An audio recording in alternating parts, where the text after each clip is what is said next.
The Billionaire Ted skits are going to debut. Boy, did they.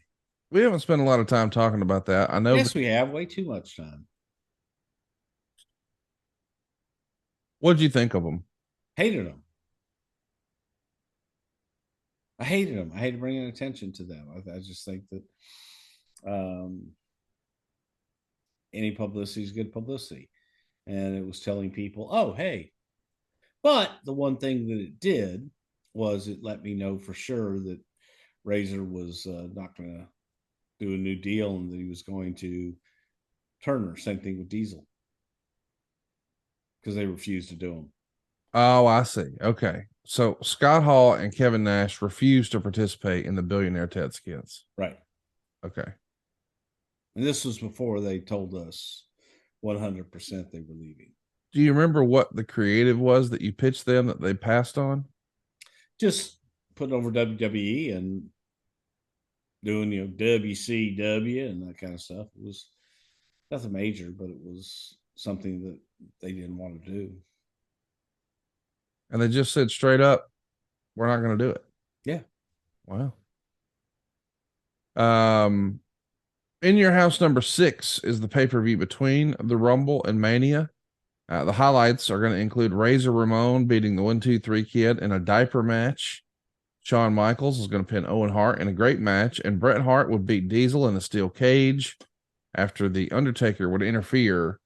And that show is kind of the beginning of the end for Razor and Diesel. We've covered it in the archives, but leaving the arena that night, both Scott Hall and Kevin Nash have sort of made up their mind that they're going to be going to WCW. And Scott Hall is almost immediately suspended for a failed drug test. Kevin Nash is unhappy that Vince McMahon agrees with Bret Hart on the finish of the cage match, and he's not going to get to hit the power bomb. What was your personal relationship with these guys? Like, are you trying to talk them into something, or is it like, hey, you want to go, go? I wish it would have stayed. I personally wasn't, talked to him. I'm not going to say I had a great relationship with him. I don't think I had a bad relationship with them, but that was between them and Vince at that point.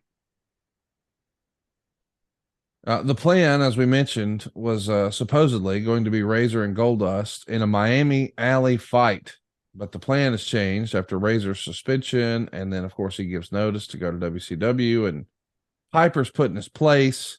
Was the original plan, had he stuck around, would Razor have beat Goldust to win the Intercontinental title back? I mean, that feels like the proper way to pay that off. Was that the original plan? The original plan was to do a Hollywood street fight in Hollywood, probably the same thing as the Backlot Brawl, very similar, just with Razor instead. We started it off in Bangor, Maine, Hmm. and we shot the angle there with Razor and Goldust out in the snow, and that was a fun night. That's the whole story. That was a fun night. That was a fun night. A lot of good, a lot of disgruntles around that night. The best part is so Vince, myself, Michael Hayes, and I want to say one other person, maybe someone from the studio, all drove to Bangor, and we took Barry Dudinsky's Grand Jeep Cherokee. And on the way, real bad snow. Vince and I were looking at getting Grand Cherokee. We'd never actually driven one before. So Barry offered his up for us to take in the snow to Bangor, and we did. Along the way, Michael Hayes was driving sometimes. Michael was really wanting to play his tape of songs, original songs that Michael Oh, had written and great. sung. We love Okay. that.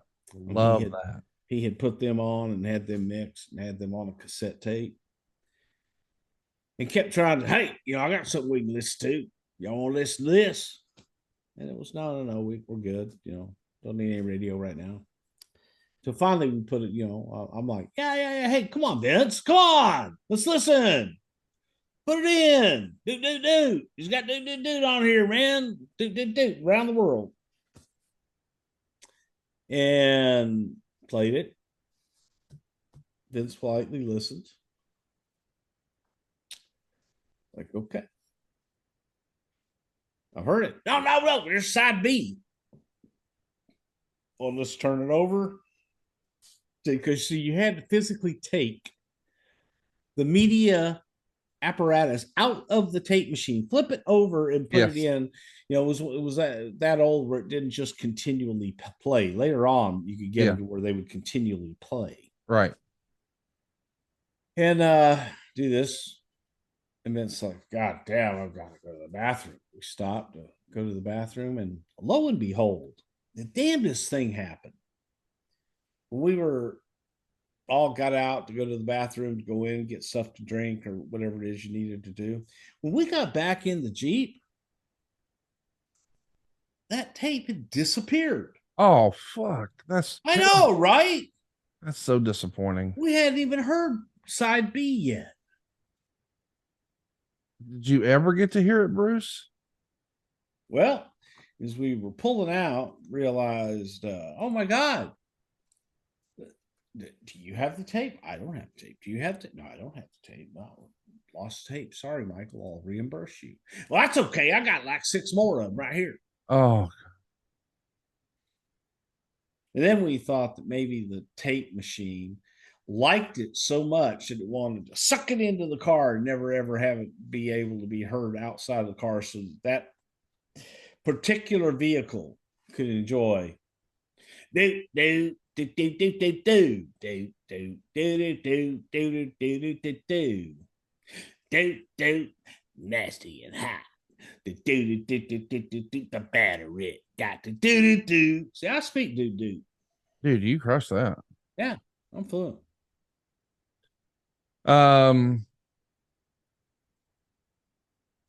Talk to me about, we've touched on it before a little bit. The rumor and innuendo is that Scott Hall was not thrilled to be working with the Goldust character. Is that true?